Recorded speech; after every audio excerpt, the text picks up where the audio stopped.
risk is actually a critical component to success. If you don't risk something, are you ever going to be able to succeed?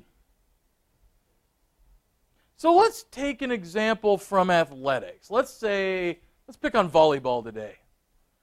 So do you have to take risks in volleyball to score points? Could you play very conservatively and never win? Nod your head. Yes. In life, if you're going to start your own business, are you taking a risk? And that risk also leads to opportunities, but we have to be able to identify some of these. And so, risk is not always negative. Risk can lead to future successes. So, risk is that uncertain event or a condition that has either a positive or negative outlook or effect on your objectives. So, risk management then is we're going to manage that uncertainty. And we have a lot of tools in our arsenal to manage uncertainty.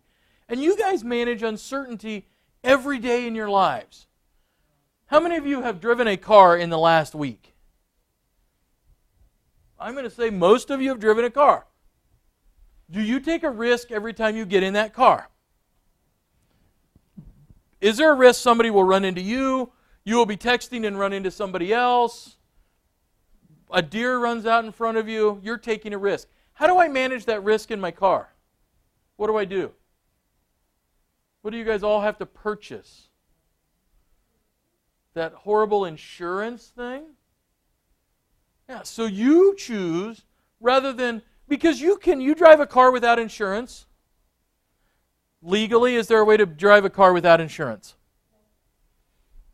There is actually a way to drive a car without insurance. So in our state, if you're willing to put, I think it's $50,000 in a bond and leave it with the state, you can drive without insurance. But do you guys have 50 grand laying around? If you do, we need to really talk about, some skills. But most of us choose to say, all right, we're going to buy insurance, and that will offset that risk. So in case our car gets into a wreck, now we have that insurance that will take over. Now, there are questions about how much insurance.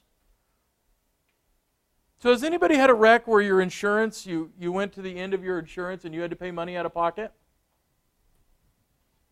No, not yet. So interestingly enough, yesterday, my wife calls me, and my stepdaughter got into a wreck in high school 4 years ago. At the end of May or whatever. Small wreck, fender bender. It was like $1,000 on the other car. The insurance company calls her yesterday and says, oh, by the way, you're being sued for a wreck that was 4 years ago. Because in the state of Nebraska, you have 4 years to file a lawsuit. And these people that she ran into 4 years ago, actually quite a bit over 4 years ago, have sued for $55,000 for pain and suffering from a car wreck 4 years ago.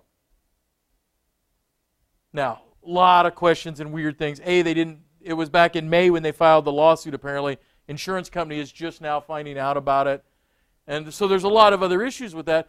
But that insurance that she had at the time will only pay out $50,000. So if this goes to court, we're liable for $5,000 out of pocket. Well, that's not horrible. We could probably sustain $5,000 if we had to. There goes my hot tub. I had to sell it. But I actually, when I was in college, I had a friend of mine get into a car wreck. And he went down.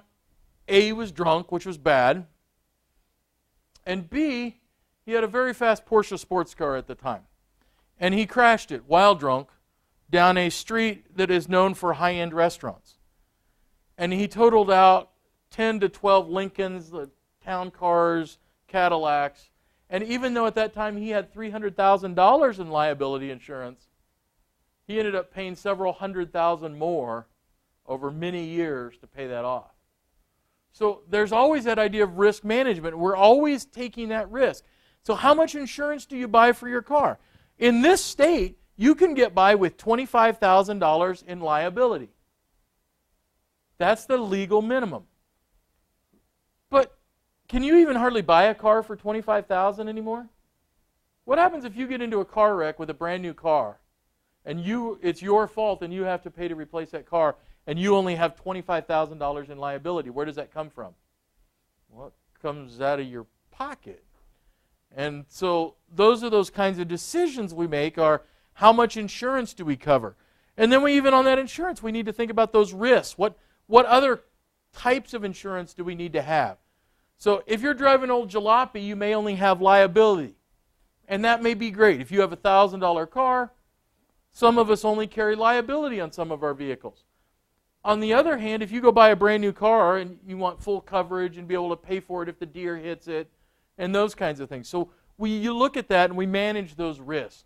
So in our case, we're saying risk is a negative when we talk about insurance. But the reality is risks really have a lot of positive pieces also. But we tend to start with the idea of negatives. And so we also need to look at, in our project, that risk versus where we can, and it occurs, and how we manage that risk. And so this chart kind of gives a couple of things that happen. So at the beginning of our project, risk can be a really great opportunity. If we see something that our competitors aren't doing and we can change our project, we have a great chance to increase the value, which is the whole idea of a project, is to increase the value of something, our business, our customer's business. So we have an opportunity to say, all right, at the beginning, it's great. We have a lot of opportunity to change that. As we get further into this program or our project, well, that opportunity gets harder and harder to get. And finally, when the project's done, we don't have any opportunity to gain anything, right, from our risk or something, an opportunity that occurs. Well, the same way, at the beginning, those risks are pretty low. So if we're building a bridge, the risk of that bridge collapsing is pretty low before it's built, right? But the further I get into this project, the more that risk is. And if I get all the way to the end of my project and that bridge is built and then it collapses, well, then we're going to have some problems, right? So I just want you guys to think about that over time, and that idea of time versus value. So over time, how much our risk impacts us, but it depends on a specific project and what we're doing. But this is generally kind of the curves we're looking at. That risk over time increases for the overall project, opportunities decrease. That makes sense, I hope.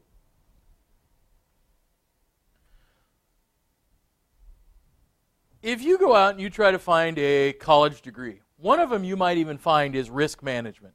And we have added now a risk management specifically for insurance. But risk management is really that idea of how I proactively try to manage risk. So most companies have entire risk management teams. So your project, you may end up going through a risk management team depending on the size of the company. So you're always trying to find and prioritize and respond to those risks. So Peru State College doesn't have an identified risk team, but I can guarantee that in the administration they are always looking at risks, both from an opportunity standpoint and from a liability standpoint. And you guys all see some of those that come out of our central office because of that. Now, if you want to go on a trip with us, what do you have to fill out? This new travel waiver? You guys had to all do that? That is a form of risk management because we said, well, we want to make sure we don't get sued if, somebody gets hurt on a trip, right? So it's that idea of proactively, before anything happens, we manage some of those risks. So we want to put this into our project, and we really do try to integrate it into as many functions as we can so that we can look at risk when we look at cost, because certainly it comes into effect in our cost. So if we have to mitigate risk, it can be expensive. We want to look at it in terms of scope, because maybe there's an opportunity, but it increases the scope of our project. So we're looking at how do we attract new students. That may be a project. We need to think about what are those risks and those opportunities. Quality certainly becomes an issue. So if I'm building a bridge and we say, you know what, I'm going to lower my standard of quality so we don't really need a certain beam of a certain quality, does that increase our risk? And so there might be that. As a college, we can do things that increase and decrease our risk. So what is the reality? If we went out and we said, you know what, many years ago, we dropped the requirements. It used to be you had to have 125 hours to graduate. And we said, nope, we need only 120 now. What if we said, you know what, if we're going to drop it all the way, let's drop it to 80 credit hours to graduate and get a 4-year degree. How many think that's a great idea? Does that seem like a good idea? Oh, some of you are shaking your heads in here. Why would that not be a good idea? Well, I think we'd attract a lot of students. They could get a degree in 3 years, right? But would the value of the degree to go down with employers if they realized we were doing it in 80 hours instead of 120? Yeah, that's very possible that would happen. And in fact, I think we had some pushback from schools, especially grad schools, when we dropped from 125 to 120 hours. Because schools were like, well, wait, what are you cutting out? Why are we eliminating those things? So all of these different areas, human resources, there are always risks when people are involved, both positively and negatively. The risks of hiring people is always really interesting. We can get somebody who's really great on our team, or we could get, well, somebody who is going to hurt our reputation. So picture here at the college, we recruited maybe we're going to start soccer on campus. Is anybody a soccer fan? Great, you guys are going to be my go-tos because I don't know diddly about it. So, are there high-profile soccer coaches? I'm assuming there are, much like there are football coaches. Probably doesn't pay quite as much in the United States. But if we recruit a high-profile soccer coach to bring soccer onto our campus, that is a risk. But could it be a positive risk? Could we attract great national attention? Yeah. All right, so we recruited this coach. He's supposedly going to bring us all this national attention. First week of class, he punches a student. Is that a risk? Yeah. What happens then? Do we get negative publicity and possibly we have some issues with that? Yeah, it's always those risks we need to figure out a way to manage. And if you read your emails, Peru and our state system really wants to manage risk, because you'll see several times emails, you'll get them saying, hey, if something event happens on our campus, don't talk to the press by yourself. You're supposed to call our press office, essentially, right? You guys get those too in your email? Yeah, especially if you're in any kind of club, organization, you get those about don't. And that's that idea of they're trying to risk manage. Now, I think sometimes that blows up in their face when all of a sudden you'd have a news crew on campus and you say, hey, I can't talk to you because our college says not to. That looks really bad, right? But risk management is how we're going to look at those kinds of things.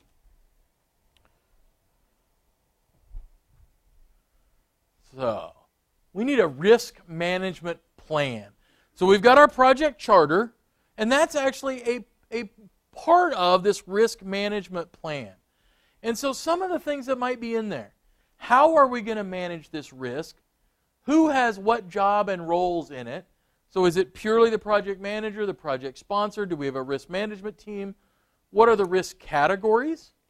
We probably will have some kind of a risk probability and impact matrix. And we're going to look at one of those. What's the probability of a risk? And so if we do a risk management for this class, there are very real risks. What is the risk that we could have a hurricane right here in Nebraska? Is that pretty low? So the probability is very low. On the other hand, what is the risk that we will have a tornado here? It's much higher. Okay. What is the risk that at some point we will have a flu outbreak on our campus in this semester? Probably almost 100% that at some point we will have some kind of a flu issue. And so we can rank those things by probability, but we can also rank them by how much impact they have. So a flu outbreak, one of the great things about this being a hybrid course, can we all work from home if we need to? Great. So the impact of that might be very low. We can come up with a way to do that. So we might need to worry about stakeholders' tolerance. And we go back to our soccer coach. What if the soccer coach not only hit a player, but sexually assaulted several female campus students? That is a big problem. Would the stakeholders have any tolerance for that on our campus? So those stakeholders being the administration and the state and the newspapers maybe coming out, would they have any tolerance for that? Hopefully no, quite frankly. Hopefully they don't like the fact that he hit a student either, but we want to look at what the tolerance is of that stakeholder. And so that's kind of an extreme case, but the reality is stakeholders can be very finicky about what they have as a tolerance, and sometimes we have to deal with that. And then we have that idea we have to report and track on our risks. And that throughout the project, you're going to have that risk register and you're going to do tracking. Because most projects, A, you want to look back in time, and B, it's very hard to keep track of everything in your brain. That way other people can see it also. So a risk management plan, who's in charge, what actions, these things are done ahead of time. And most businesses, you're going to see, have a lot of these kind of risk management plans for day-to-day operations. Your projects also need those. But the biggest idea is we can learn and help other projects, help future projects, help our project in the future, because we are always going to have risk of some sort. But that idea of creating that written plan.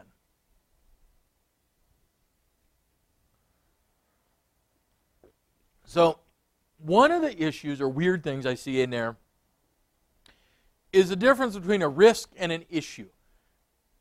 All projects are going to have risks. All projects are going to have an issue. They are not always the same. They are sometimes handled in very similar matters or manners. But what you may run into is preset ways to handle risks and or issues based by that company that you're working with. So not only do you need to figure out how I'm going to handle risks, but you also need to have how you're going to handle issues. And so in some cases an issue can be a risk, but they don't necessarily have to be the same thing. So make sure when you're reading in the project management handbook that you're looking at risks versus issues, because we do touch on both of them. But an issue can be something that's not resolved. In other words, we could finish our project and actually close it out, and we could still have an issue. And that issue could certainly be a risk for our contingency fund, maybe. But they are similar, but yet slightly different in there. So we want to talk about what kind of risks we typically have.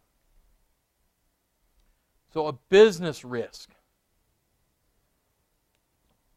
If it affects our chance for profit or increases our loss, if it affects financially our business, then oftentimes we call it a business risk.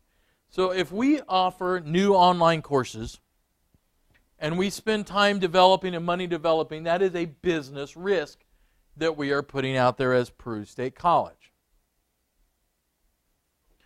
So if my business is involved in it, in terms of profit or loss, it is a business risk. So the other types of risk we have are sometimes called insurable risks, and we can look at ways to deal with them, and one of the ways we deal with them is we mitigate them with insurance. So direct property. So things like fires on our project. That is something, if our project burns to the ground, and we've seen that before in things like home construction. So it can be a very, very interesting event. They've got portable heaters fired up in houses, and all of a sudden the house catches on fire halfway through. That is a destruction of that project. We can insure against it, and hopefully we do that. We also have that idea that not only does that, for example, that house burned down, but maybe that was actually not a house, but a small business building, and there was an existing business in there, and that business has now lost money because they're not allowed to operate. And you can purchase insurance that will pay for that loss of income. It's not cheap.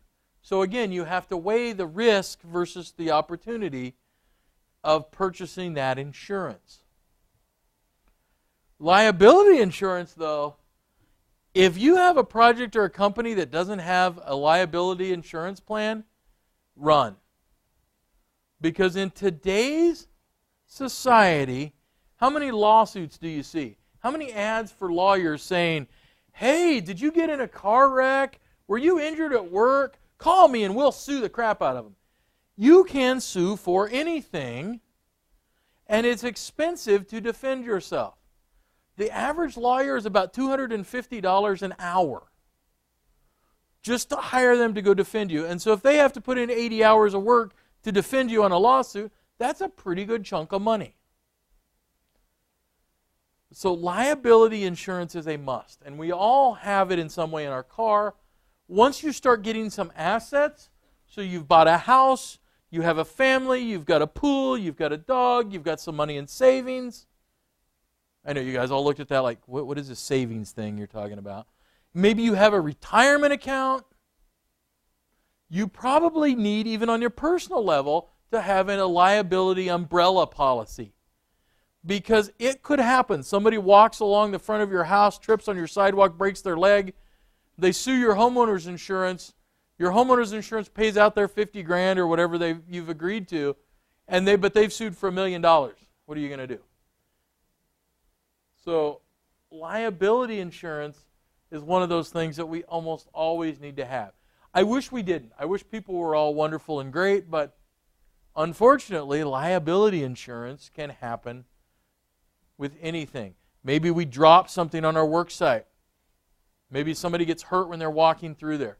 The other one that is a little different, though, is the idea of something called workman's compensation.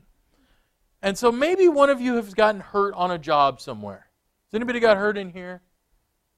Oh, Dolores has. I'll pick on you. So Dolores got hurt.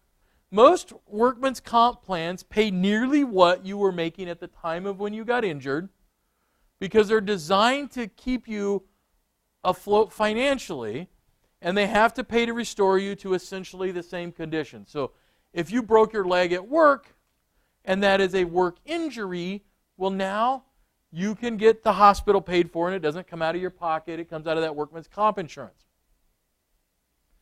If I don't have it, and if I hire, for example, a construction crew to roof my house, they don't have workman's comp insurance, and a worker falls off and breaks their leg, guess who's going to get sued in addition to the company? Me and my house insurance. So it's something you always want to make sure that the companies that you're working with have, is that idea of workman's comp insurance. So it's not perfect, and sometimes it fails, but it is a fairly decent system trying to get employees. Now, the reality is you also want to look at those risks and try to mitigate them so you don't have workers that get injured, but it is there in case. And you do want to necessarily make sure that you have that, and companies that work for you have that, because it can get very expensive very, very quick. If you've been in the hospital, walking in the door of the ER is a couple $1,000s just to walk in the door, and it can go up from there. So making sure that you have that in place. So we know a huge number of projects fail, and I'm going to say that one of the reasons is we don't pay enough attention to risk. We have this pie-in-the-sky idea that everything is going to be wonderful, and none of these things are going to happen. So, a couple of things that we know. Risks are not always independent, and so sometimes it's a series of small related things that lead to a very large collapse or a very large risk. So, we have a crane on our project site.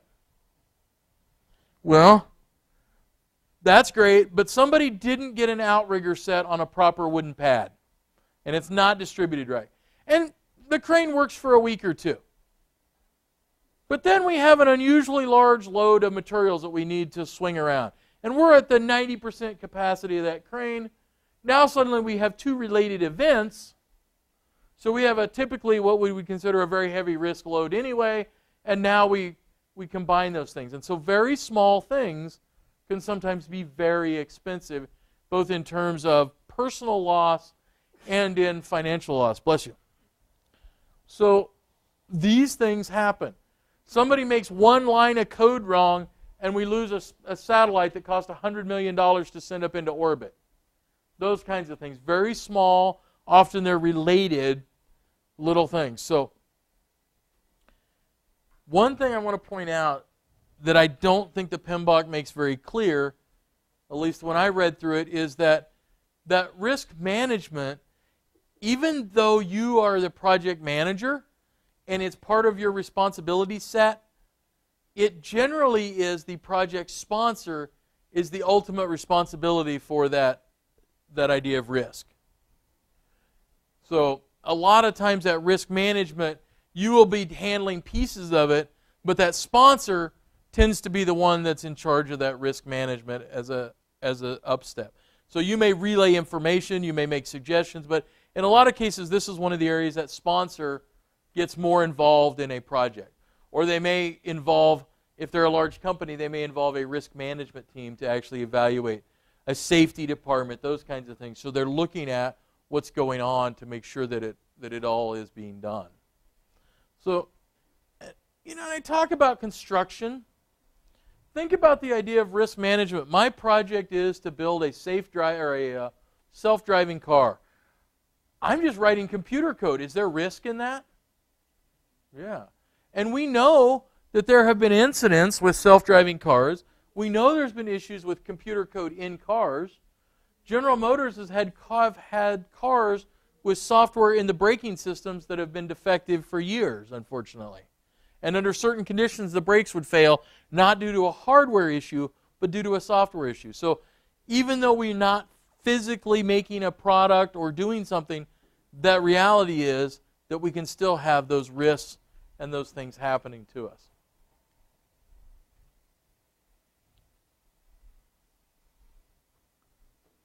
So we create our project charter, we create our risk management plan, but we don't stop. All the way through that project, we're doing risk identification. Because our project tends to be fluid, and we may not have noticed something that's a risk, we always want to be on the alert for risk identification, seeing what's going on. Maybe suddenly you go, you know what? I noticed that we have an issue we didn't identify.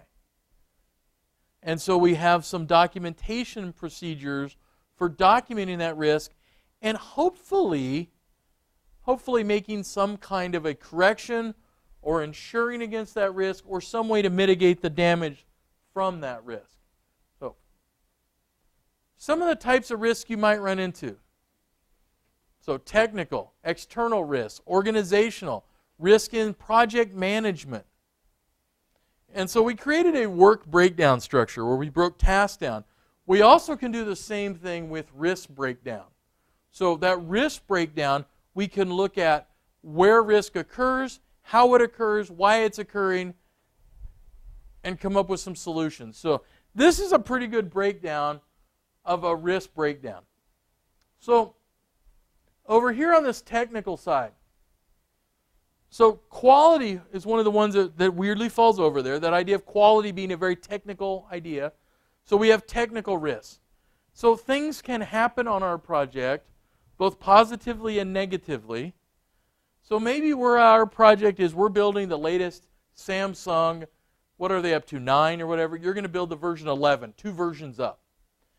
Technology says, all right, we have a new style of RAM memory, and we're going to put it in the phone, but then that price shoots up. That could be a technical risk.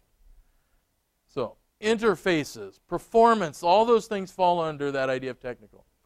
External, we have a lot of things. Weather being one of them. We can't control the weather, so we darn sure better come up with some solutions for what happens if we can't control the weather. Our customers might change. The market may change. We may get new regulations. Suddenly in the middle of our project to build a self-driving car, the federal government comes out with new regulations. Great. Now our project is in danger of changing. but it's an external event. Our subcontractors may not be able to supply us with what we want, or suppliers. Organizationally, we may have issues. So you may not be able to have the resources or the funding, or suddenly, for whatever reason, new management comes in and your program gets a difference in prioritization. You were the number one project, now you're the number bottom project.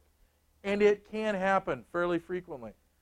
So, think about a football program when all of a sudden they change coaches and how that would affect it. That's a project, bringing in a new coach. Same type of things here. That organization is going to change. And then finally, in your project management, some of these can break down if we're looking at risk. So we may have estimated wrong. Oh, crap. We estimated a cost really badly. We blew something. Whether we did it, with a math error or we just missed something. Great. We have an error in our estimating.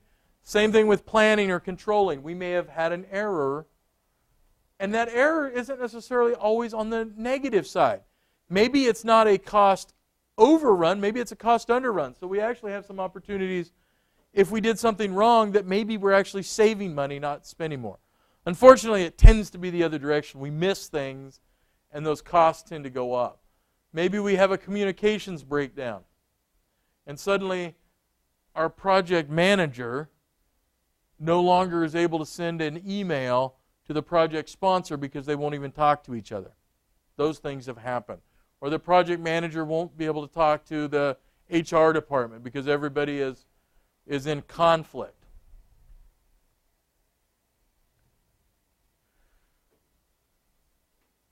So we need to come up with some ways to figure out risk. And so, what do I need? So, I need a description of my project. I need all those planning documents. So those all need to be present. Things like that stakeholder registry. My quality goals. What assets does the company have or the organization that I'm working with? Everything I need for that project, I need to date and I need to have in front of me so I can start to look at it from a risk management. I also draw heavily on other projects that are similar from this company or from other companies, because sometimes there's a term called benchmarking where you're able to see what other companies do. So I've read trade journals. So if I'm drilling a gas well, I'm reading trade journals about what has happened in other businesses. That idea of expert knowledge. I may consult experts. I may be knowledge in my own head. So all of those go into creating this risk management. So I have to identify the risk before I can look at it in terms of solving it. So that small team I have, you may even call it a risk meeting. So you're going to come out and you're going to say, these are my risks. I'm going to try to identify them and how certain or what the probability is that they might occur. And so I can start coming up with this risk register or a matrix of probabilities. So, a lot of times we will conduct something like a risk meeting. Great, we're going to get people together, and this is one of the important things in here is that everybody works together and we don't poo-poo each other, because some of the risks may be far out there, but the reality is they are still a risk. So somebody may say, well, we're going to have an earthquake in Falls City, Nebraska. Can that happen? The impact might be minimal and the probability might be minimal, but look at Oklahoma, where 10 years ago, if I would have said an earthquake, they would have looked at you like you were funny, and now they literally are having several a day. So, usually, you come up with some kind of a structured approach for identifying those. So, brainstorming, there's some Delphi techniques, which you guys have probably read about, mind mapping, lessons learned from other projects, some way to get that cognitive process started. So, we create this plan. The other way that we find a risk is something happens on our project. We notice an event, or we realize that something has happened, and suddenly we can add it to the risk register. Now, we have a lot of these techniques So brainstorming, you guys have all probably done brainstorming, right? But there is an actual model for how to get better brainstorming. And one of those is that you're using a facilitator. So somebody to facilitate the meeting. You use somebody to write them down. So in other words, you're not stopping people's creativity by having to write things down. So a lot of times it takes a couple of external people that not judging or analyzing. You're just blurting out what you think are risks. And that is very different than if you sit there and you second guess yourself about what a risk might be or might entail. So you're trying to get as many risks as possible in this first phase. You're not identifying if it could possibly happen. So this is where you go, you know what? We could have a nuclear meltdown like 3 Mile Island and suddenly the fish have 7 eyes. Yep, that's a risk. Got it. So you throw in as many things as you can in there. So there is the idea then, we have what's called a nominal group. Another technique we can use. So everybody writes things down, 3 to 4 to 5. And so some groups it works better. And so after you've got acquainted with your team and people on there, you'll probably have an idea of what technique works best. There is the Delphi technique, which again uses a facilitator. And generally we bring in some experts. So we may bring in outside experts to also look at it. So we may use combinations of these. So in other words, the Delphi technique is a way we refine risk. So we bring in an expert from the outside field or experts, and then we get questions, we get these results, we look at common areas, we send them to our group, and we refine that. And so sometimes it goes back and forth multiple times. And so you'll see that term, the Delphi technique, and it's a method of refining some of those. But again, it's just a way we start to identify those risk procedures. The same way with mind mapping, and mind mapping is a little more of a visual representation. So we've got now our list of risks. We think we have all 37 risks that this project could possibly contain. Now we need to do some quantification on them. So we identified our risk. We've got it on a chart. Now we need to see what area its impact, what its category might be, so we elaborate the description a little bit, and we start to think about then here fairly quickly, we're going to look at the idea of how we quantify this risk. So we went from just a group of random ideas, now we've identified it and identified them a little better, and now we need to figure out probability and impact on our project. So this probability and impact then is how we decide which factors and which risks we really need to worry about. So again, remember I said if we have the flu, well, because of this class being a unique hybrid, we could probably all work from our dorm rooms or houses or whatever. So the risk is fairly low. On the other hand, if a tornado took out this building, it's going to be a little hard for this class to continue, right? I mean, if my office is gone, the final's gone, and then, what would we do? So those kinds of things. So we're going to create that risk profile. So some things we need to change in there. This is not a stagnant document. And you guys, part of your assignment this week is you're going to create a risk probability matrix. That document gets re-examined. So if the market conditions change, is one that happens a lot. If the project change, or in a significant way, or people leave the project, sometimes that's a trigger for us to re-look at that. And because sometimes those people may be our biggest risk, that idea of people leaving our project can be a very big risk for an organization or a project.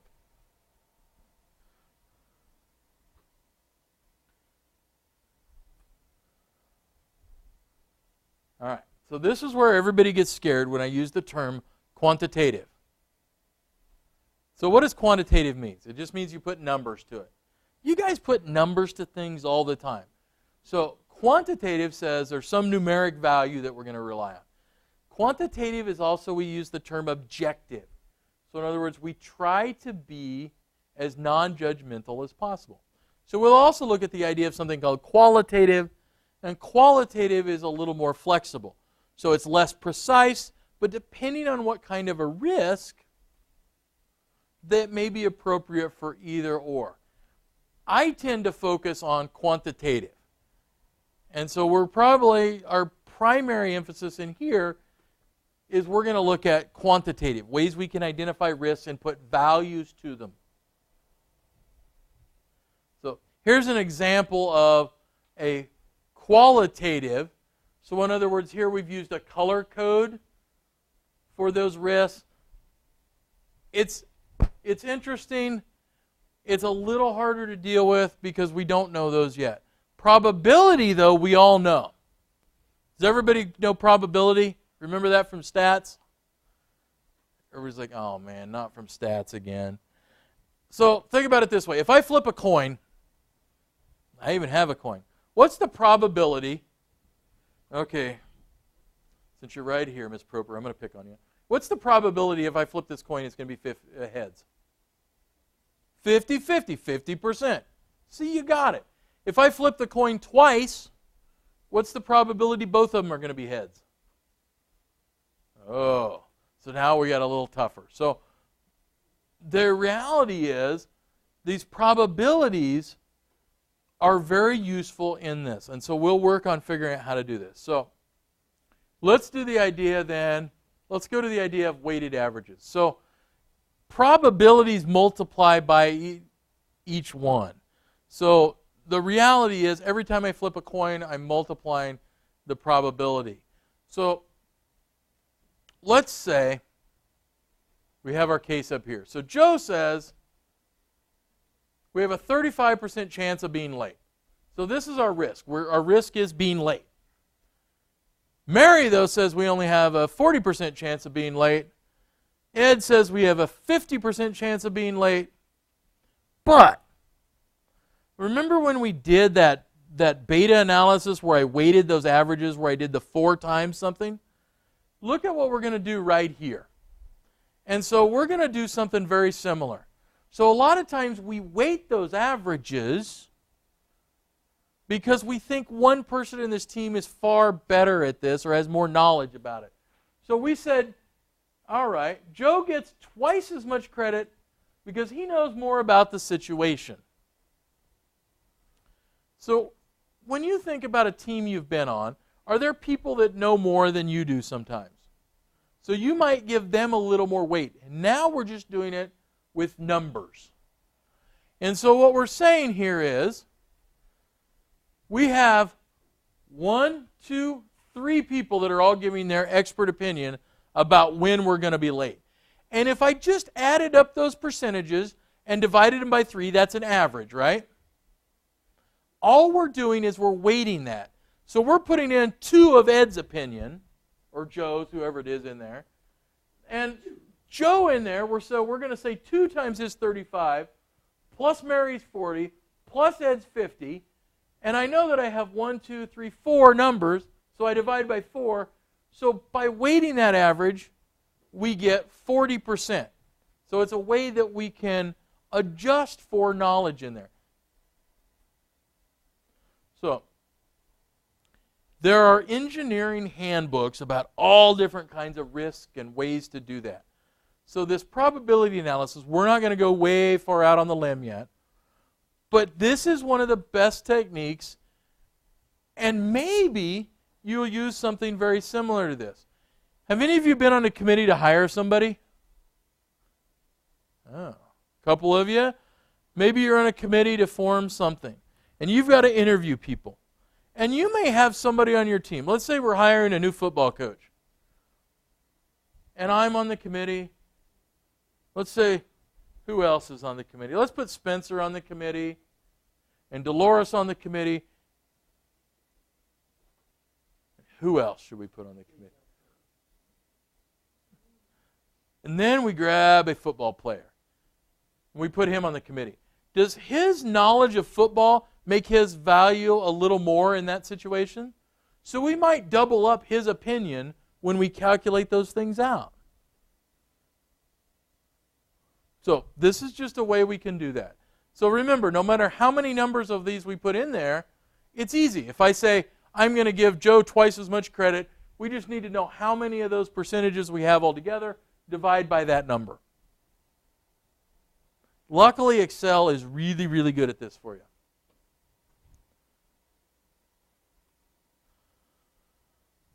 So, what other tools do we have? So we need to figure out what, not only are we think we're going to be late, but what is the impact of that lateness? And so that lateness on a single task may impact our scheduling, right? So one task being late may impact our entire schedule if it's on the critical path. So other things we're going to have available. So we have that work breakdown. We may have decision trees. We may have that Ishikawa, that skeleton diagram you've seen, the fish bones. We may look at financial analysis. So all of those are looking at what happens then if that event is true.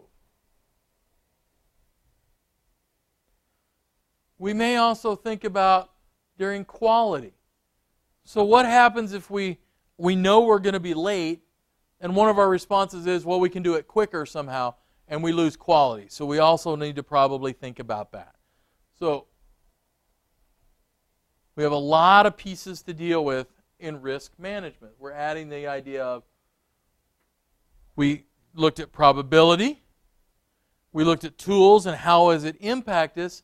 Well, now we need to think about how do we respond to it. So there's a couple of different ways that we can respond specifically to negative events. We can just avoid it. So if we change our project to avoid a risk, we don't have that risk anymore, right? Okay, no, we're not late because we changed our project. We don't even do that step anymore.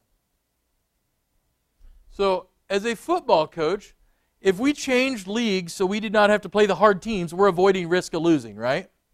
So if we changed from Peru State College playing other colleges and they play high schools, we probably have avoided the risk of losing.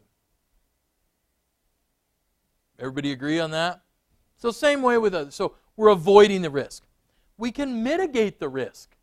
So some way to reduce that probability that we are going to lose. So go back to our football schedule. Maybe we schedule all home games. That doesn't mean that we'll always win, but does a team generally do better at home than they do away? Yeah. So we've mitigated that risk a little bit. So we can also transfer that risk to somebody else. So we call insurance in. So on our car is the best example, or our house. We use that idea of insurance. We transfer that risk to somebody else.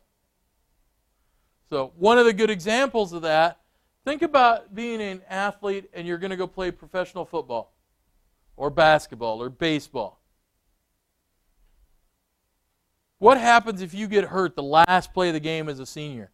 What happens to that potential income you had? So some college students even purchase insurance. A lot of professional athletes purchase insurance. That if they get injured, that they have a guaranteed income stream.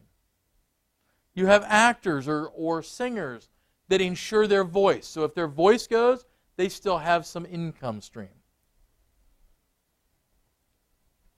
So that's a way we can transfer to a third party. It doesn't get rid of that risk. So think about in a car, we still have a risk of hitting a deer, but that financial impact is transferred away from us. And so how much insurance then becomes something we need to look at. So we need to develop these strategies. So, and finally, one of the weird ones is this idea of accepting risk. We know that it's going to happen. We're going to have risk. So we come up with things like contingencies. One of the risks in any construction project is unknowns and change orders. And so we accept that risk and we put in a contingency budget. That's one way we can do that. we know that there are risks, and we're going to take them.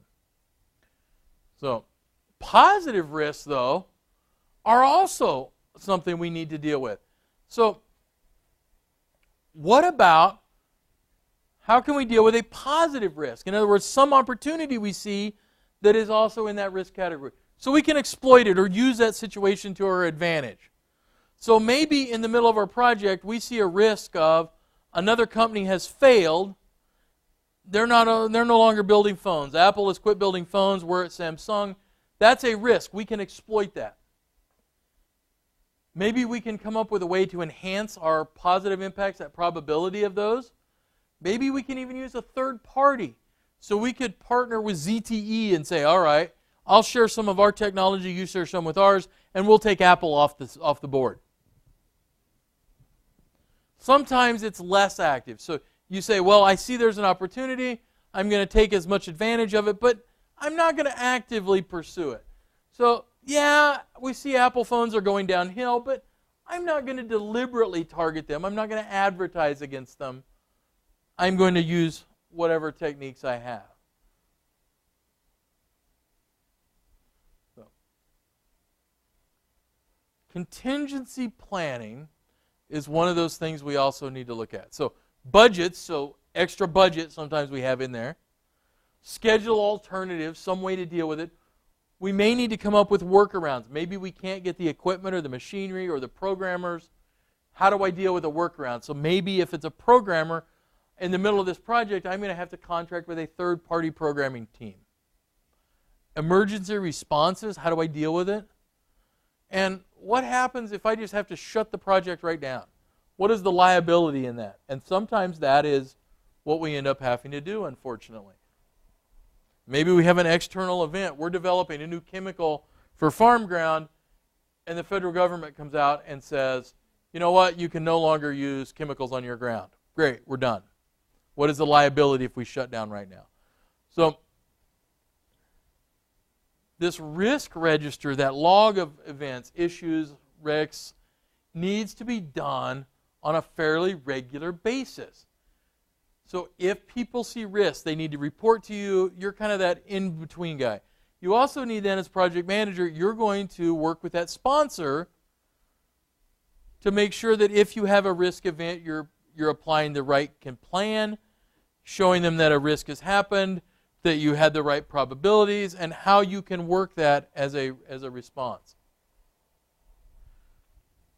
So this might be a log from something in there. So it's got probabilities, it's got impacts, it's got a contingency plan, what's going to happen if we have to use that. So notice some of these tie together. Communications, risk management is going to involve that idea of planning, analysis. In some cases, a lot of creativity. It requires attention. It's not a one and done. It requires, every project really requires some flexibility. And that idea of communications. If you hide risks from your sponsor, they can't help you. And if you hide them from the entire project, you're probably not there very long as a project manager. We know that things are going to happen. Risk has to be addressed. So, one of the things you have this week as an assignment, so let me jump back into the class here really quickly, is if you look in week 5, you have an assignment due. And this assignment, to make it a little better, is actually due on an odd due date. To stretch it out a little bit, because it seems like our weekends we've been having some interesting issues. So once again this weekend, Blackboard I was able to log into, but our faculty email was having issues. So I stretched out the due date on this particular assignment till Tuesday night. So that way, hopefully, if we have any weird weekend issues, we can correct them. And it gives you a few more days on this to work on it. So once again, you're going to use that Harvard business case that you've already done, and you're going to create a project risk matrix. So I'm going to open it up here.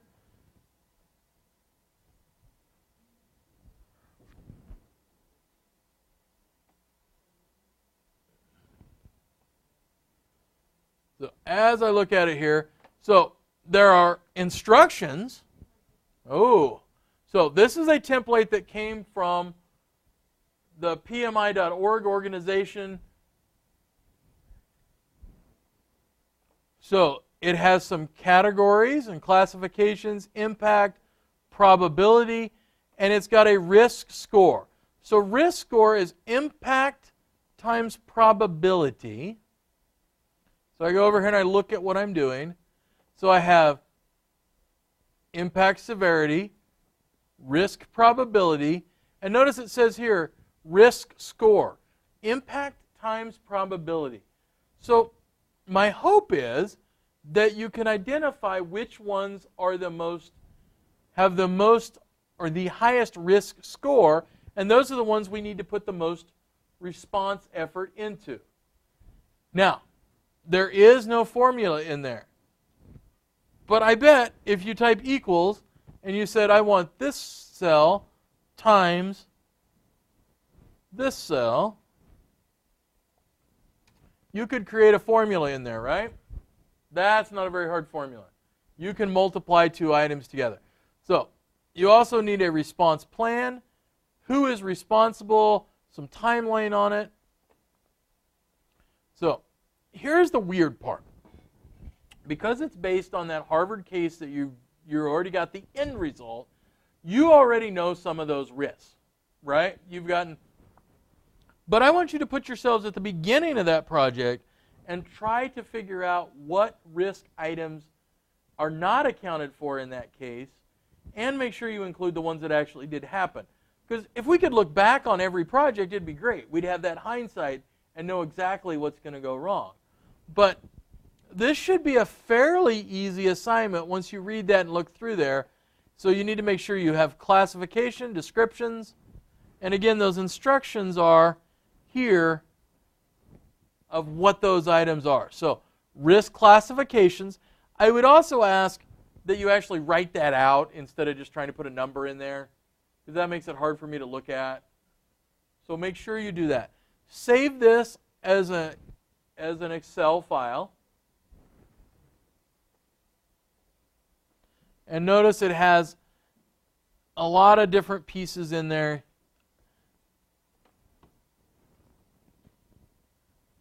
So here is part of the way I'm going to grade it. The majority of this grading is based on the number of risks that you find and assign them impact and assign them a risk probability, and that actually makes sense. If you say Mickey Mouse was going to attack, I'm probably going to look at that one a little askance. But notice there are 20 different items on this chart. So those correspond to a percentile on your grade. If you do 14 of those, that's a 70%. If you do 20 of those, that's 100%. Does that make sense? If you do 30, if you can find 30 and they're really good ones, we will talk about your amazing abilities and how you have broken the curve for everybody else in the class. But you should be able to identify 20 really good ones in there. So this will not be the hardest assignment you've done, but remember that it is due on Tuesday, not on Sunday night. So don't panic. You are certainly welcome to turn it in early, but it seems like every weekend we've had some kind of a weird Blackboard issue or a email issue here on the weekends. And I will say it's not due to us here at Peru. These issues have actually been caused by UNL, and there actually have been some issues at UNL. Our internet comes through UNL, the state school, and I thought they were just making it up because, you know, I'm always that way. Well, my stepson who goes to UNL has been having issues getting access on his laptop and sent me their tech page that actually says, hey, we've been having these DNS issues, and they've apparently broken some equipment and are updating it, but some of the very large routers and those things, they're just not off a shelf where they show up the next day, apparently. So that is our assignment. Make sure you have done the reading. There is a discussion board this week. And then we are going to talk about, hang on, let me close this out of the way. So we are going to look at the idea of communication then on Thursday. We're going to do a lot of communicating about different things. All right, any questions? No? Everybody asleep? Sweet. All right. I will see you guys all on Thursday then.